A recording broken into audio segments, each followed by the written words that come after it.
श्रीमद्भागवत महापुराण दशम स्कंद अष्टम अध्याय नामकरण संस्कार और बाल लीला। श्री शुकदेव जी कहते हैं, परीक्षित, यदुवंशों के कुल पुरोहित थे श्री गर्गाचार्य जी।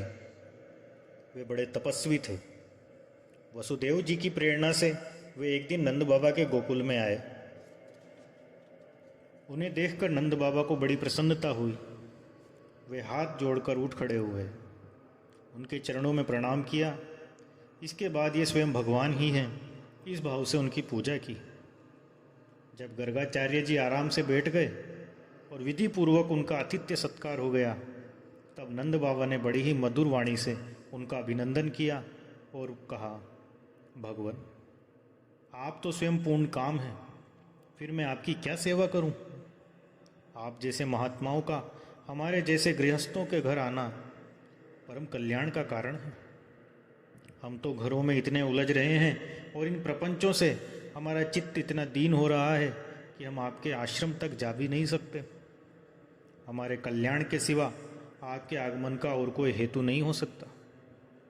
प्रभु, जो बात साधारणतः इंद्रियों के पहुँच के बाहर है, या तो अभूत और भविष्य के गर्भ में निहित है, वो भी ज्योतिष शास्त्र के द्वारा प्रत्यक्ष जान ली जाती है।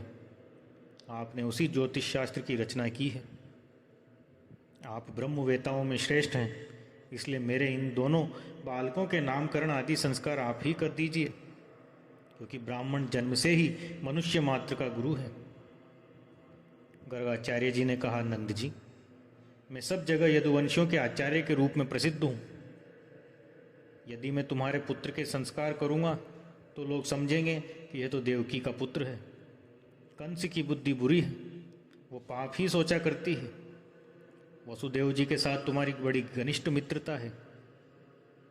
जब से देवकी की कन्या से उसने ये बात सुनी है कि उसको मारने वाला और कहीं पैदा हो गया है, तब से वह यही सोचा करता है कि देवकी के 8वें गर्भ से कन्या का जन्म नहीं होना चाहिए। यदि मैं तुम्हारे पुत्र का संस्कार कर दूं और वह इस बालक को वसुदेव जी का लड़का समझकर मार डाले तो उनसे बड़ा अन्याय हो जाएगा। नंद बाबा ने कहा, आचार्य जी, आप चुपचाप इस एकांत गौशाला में केवल स्वस्ति वाचन करके इस बालक का द्विजाति समुचित नामकरण संस्कार मात्र कर दीजिए। औरों की कौन कहे, मेरे सगे संबंधी भी इस बात को न जानने पावे। श्री शुकदेव जी कहते हैं, गर्गाचार्य जी तो संस्कार करना चाहते ही थे। जब नंद बाबा ने उनसे इस प्रकार प्रार्थना की, तब उन्होंने एकांत में छिपकर गुप्त रूप से दोनों बालकों का नामकरण संस्कार कर दिया। गर्गाचार्य जी ने कहा, यह रोहिणी का पुत्र है, इसका नाम होगा रोहिणी। ये अपने सगे संबंधी और मित्रों को अपने गुणों से अत्यंत आनंदित करेगा, इसलिए इसका दूसरा नाम होगा राम। इसके बल की कोई सीमा नहीं है, अतः इसका एक नाम बल भी होगा। ये यादवों में और तुम लोगों में कोई भेदभाव नहीं रखेगा और लोगों में फूट पड़ने पर मेल करावेगा, इसलिए इसका एक नाम संकर्षण भी है। और ये जो सांवला सांवला है, ये प्रत्येक युग में शरीर ग्रहण करता है।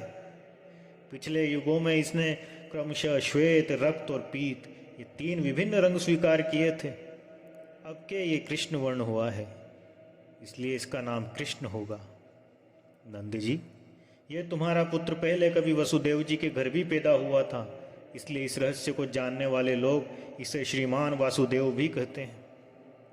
तुम्हारे पुत्र के और भी बहुत से नाम हैं तथा रूप भी अनेक हैं, इसलिए जितने गुण हैं और जितने कर्म, उन सबके अनुसार अलग अलग नाम पड़ जाते हैं। मैं तो उन नामों को जानता हूँ, परंतु संसार के साधारण लोग नहीं जानते। ये तुम लोगों का परम कल्याण करेगा, समस्त गोप और गौओं को ये बहुत ही आनंदित करेगा। इसकी सहायता से तुम लोग बड़ी बड़ी विपत्तियों को बड़ी सुगमता से पार कर लोगे। ब्रजराज, पहले युग की बात है। एक बार पृथ्वी में कोई राजा नहीं रह गया था। डाकुओं ने चारों ओर लूट खसोट मचा रखी थी। तब तुम्हारे इसी पुत्र ने सज्जन पुरुषों की रक्षा की और इससे बल पाकर उन लोगों ने लुटेरों पर विजय प्राप्त की। जो मनुष्य तुम्हारे इस सांवले सलोने शिशु से प्रेम करते हैं, वे बड़े भाग्यवान हैं। जैसे विष्णु भगवान के कर कमलों की छत्र छाया में रहने वाले देवताओं को असुर नहीं जीत सकते, वैसे ही इससे प्रेम करने वालों को भीतर या बाहर किसी भी प्रकार के शत्रु नहीं जीत सकते। नंद जी, चाहे जिस दृष्टि में देखें, गुण में, संपत्ति में, सौंदर्य में, कीर्ति में और प्रभाव में, तुम्हारा ये बालक साक्षात भगवान नारायण के समान है। तुम बड़ी सावधानी और तत्परता से इसकी रक्षा करो। इस प्रकार नंद बाबा को भली भांति समझाकर आदेश देकर गर्गाचार्य जी अपने आश्रम को लौट गए। उनकी बात सुनकर नंद बाबा को बड़ा ही आनंद हुआ। उन्होंने ऐसा समझा कि मेरी सब आशा लालसाएं पूरी हो गई, मैं अब कृतकृत्य हूँ।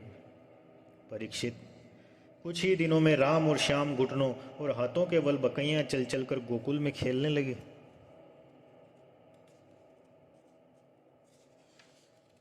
दोनों भाई अपने नन्हे नन्हे पांवों को गोकुल की कीचड़ में घसीटते हुए चलते। उस समय उनके पांव और कमर के घुंघरू रुंझुन बजने लगते। वह शब्द बड़ा भला मालूम पड़ता। वे दोनों स्वयं वो ध्वनि सुनकर खिल उठते। कभी कभी वे रास्ते में चलते किसी अज्ञात व्यक्ति के पीछे हो लेते। फिर जब देखते कि यह तो कोई दूसरा है, तब झक से रह जाते और डरकर अपनी माताओं रोहिणी जी और यशोदा जी के पास लौट आते। माताएं यह सब देखकर स्नेह से भर जाती। जब उनके दोनों नन्हे नन्हे से शिशु अपने शरीर में कीचड़ का अंगराग लगाकर लौटते, तब उनकी सुंदरता और भी बढ़ जाती। माताएं उन्हें आते ही दोनों हाथों से गोद में लेकर हृदय से लगा लेती और स्तनपान कराने लगती। जब वे दूध पीने लगते और बीच बीच में मुस्कुरा मुस्कुरा कर अपनी माताओं की ओर देखने लगते, तब वे उनकी मंद मंद मुस्कान, छोटी छोटी दंतुलियां और भोला भाला मुख देखकर आनंद के समुद्र में डूबने उतरने लगती। जब राम और श्याम दोनों कुछ और बड़े हुए, तब ब्रज में घर के बाहर ऐसी ऐसी बाल लीलाएं करने लगे जिन्हें गोपियां देखती रह जाती। जब वे किसी बैठे हुए बछड़े की पूंछ पकड़ लेते और बछड़े डरकर इधर उधर भागते, तब वे दोनों और भी जोर से पूंछ पकड़ लेते और बछड़े उन्हें घसीटते हुए दौड़ने लगते। गोपियां अपने घर का काम धंधा छोड़कर यही सब देखती रहती और हंसते हंसते लोटपोट होकर परम आनंद में मग्न हो जाती। कन्हैया और बलदाव दोनों ही बड़े चंचल और बड़े खिलाड़ी थे। वे कहीं हरिन, गाय आदि सींग वाले पशुओं के पास दौड़ जाते, तो कहीं धधकती हुई आग से खेलने के लिए कूद पड़ते। कभी दांत से काटने वाले कुत्ते के पास पहुंच जाते, तो कभी आंख बचाकर तलवार उठा लेते। कभी कुएं या गड्ढे के पास जल में गिरते गिरते बचते। कभी मोर आदि पक्षियों के निकट चले जाते, कभी कांटों की ओर बढ़ जाते। माताएं उन्हें बहुत बरचती, परंतु उनकी एक न चलती थी। ऐसी स्थिति में वे घर का काम धंधा भी नहीं संभाल पाती। उनका चित्त तो बच्चों को भय की वस्तुओं से बचाने की चिंता में अत्यंत चंचल था। राजर्षि, कुछ ही दिनों में यशोदा और रोहिणी के लाडले लाल घुटनों का सहारा लिए बिना अनायास ही खड़े होकर गोकुल में चलने फिरने लगे। ये ब्रजवासियों के कन्हैया स्वयं भगवान हैं, परम सुंदर और परम मधुर। अब वे और बलराम अपनी ही उम्र के ग्वाल बालों को अपने साथ लेकर खेलने के लिए ब्रज में निकल पड़ते और ब्रज की भाग्यवती गोपियों को निहाल करते हुए तरह तरह के खेल खेलते। उनके बचपन की चंचलताएं बड़ी ही अनोखी होती थी। गोपियों को तो वे बड़ी ही सुंदर और मधुर लगती। एक दिन सब की सब इकट्ठी होकर नंद बाबा के घर आई और यशोदा माता को सुना सुना कर कन्हैया के करतूत कहने लगी। अरे यशोदा, ये तेरा कान्हा बड़ा नटखट हो गया है। गाय दूहने का समय होने पर ये बछड़ों को खोल देता है और हम डांटती हैं तो उठा उठा कर हंसने लगता है। ये चोरी के बड़े बड़े उपाय करके हमारे मीठे मीठे दही दूध चुरा कर खा जाता है। केवल अपने ही खाता तो भी एक बात थी, ये तो सारा दही दूध वानरों को बांट देता है और जब वे भी पेट भर जाने पर नहीं खाते तो ये हमारे मटकों को ही फोड़ डालता है। यदि घर में कोई वस्तु इसे नहीं मिलती तो ये घर और घर वालों पर बहुत खींचता है और हमारे बच्चों को रुलाकर भाग जाता है। जब हम दही दूध को छीकों पर रख देती हैं और इसके छोटे छोटे हाथ वहाँ तक नहीं पहुँच पाते, तब ये बड़े बड़े उपाय रचता है। कहीं 2-4 पीड़ों को एक के एक ऊपर रख देता है, कहीं उखल पर चढ़ जाता है तो कहीं उखल पर पीड़ा रख देता है। कभी कभी तो अपने किसी साथी के कंधे पर ही चढ़ जाता है। जब इतने पर भी काम नहीं बनता, तब ये नीचे से ही उन बर्तनों में छेद कर देता है। इसे इस बात की पक्की पहचान रहती है कि किस छीके पर किस बर्तन में क्या रखा है और ऐसे ढंग से छेद करना जानता है कि किसी को पता तक न चले। जब हम अपनी वस्तुओं को बहुत अंधेरे में छिपा देती हैं, तब नंद रानी, तुमने जो इसे बहुत से मणिमय आभूषण पहना रखे हैं, उनके प्रकाश से अपने आप ही सब कुछ देख लेता है। इसके शरीर में भी ऐसी ज्योति है कि जिससे इसे सब कुछ दिख जाता है। ये इतना चालाक है कि कब कौन कहाँ रहता है इसका पता रखता है, और जब हम सब घर के कामों में धंधों में उलझी रहती हैं तब ये अपना काम बना लेता है। ऐसा करके भी ढिठाई की बातें करता है, उल्टा हमें ही चोर बनाता है और घर का मालिक बन जाता है। इतना ही नहीं, ये हमारे लिपे पुते स्वच्छ घरों में मूत्र आदि भी कर देता है। तनिक देखो तो इसकी ओर, वहाँ तो चोरी के अनेकों उपाय करके काम बनाता है, और यहाँ मालूम हो रहा है मानो पत्थर की मूर्ति खड़ी हो। वाह रे भोले भाले साधु। इस प्रकार गोपियाँ कहती जाती और श्री कृष्ण के भीत चकित नेत्रों से युक्त मुख कमल को देखती जाती। उनकी ये दशा देखकर नंदरानी यशोदा जी उनका मन का भाव ताड़ लेती और उनके हृदय में स्नेह और आनंद की बाढ़ आ जाती। वे इस प्रकार हंसने लगती कि अपने लाडले कन्हैया को इस बात का उलाना भी न दे पाती। डांटने की तो बात भी नहीं थी। एक दिन बलराम आदि ग्वाल बाल श्री कृष्ण के साथ खेल रहे थे। उन लोगों ने माँ यशोदा के पास आकर कहा, माँ, कन्हैया ने मिट्टी खाई है।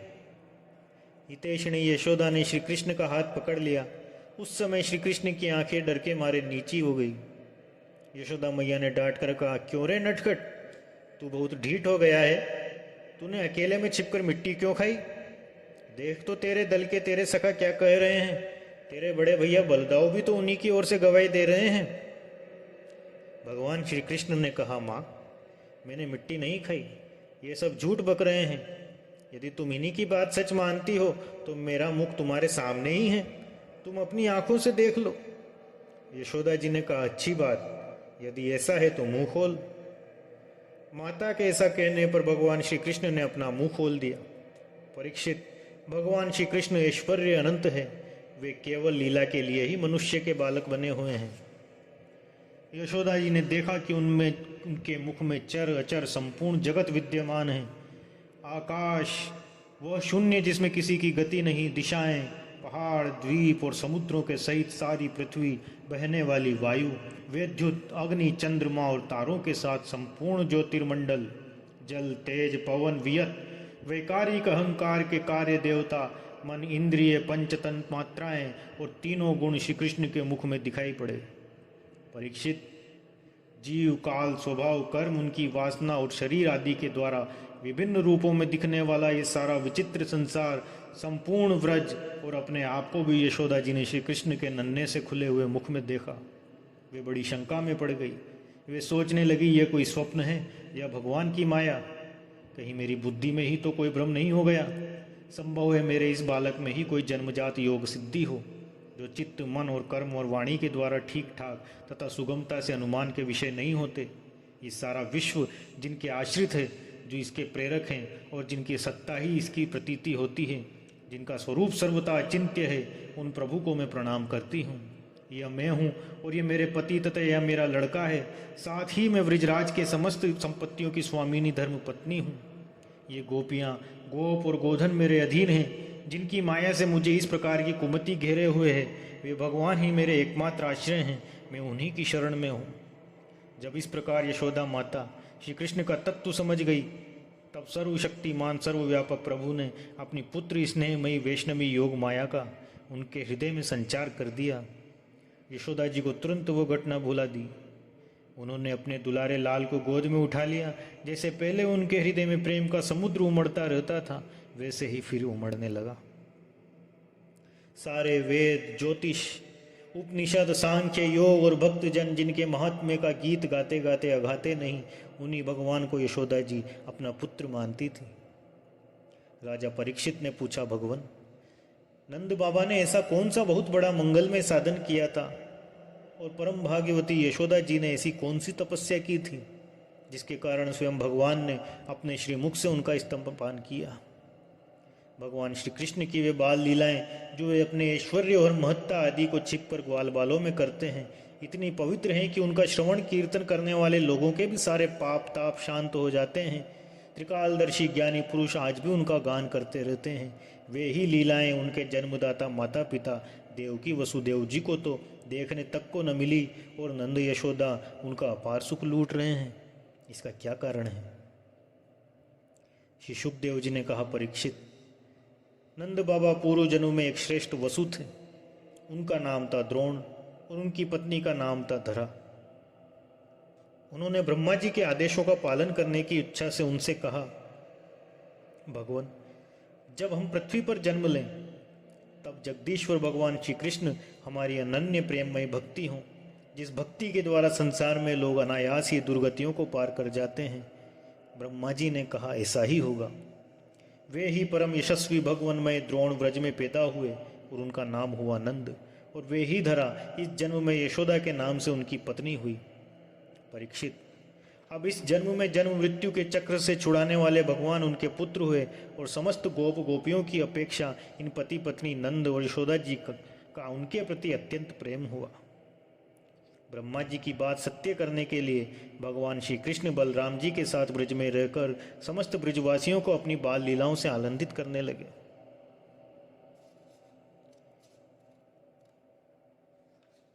इस प्रकार श्रीमद्भागवत महापुराण के दशम स्कंद का अष्टम अध्याय संपूर्ण हुआ। अगले अंक में नवम अध्याय की कथा हम श्रवण करेंगे। जय श्री कृष्ण। ओम नमो भगवते वासुदेवाय।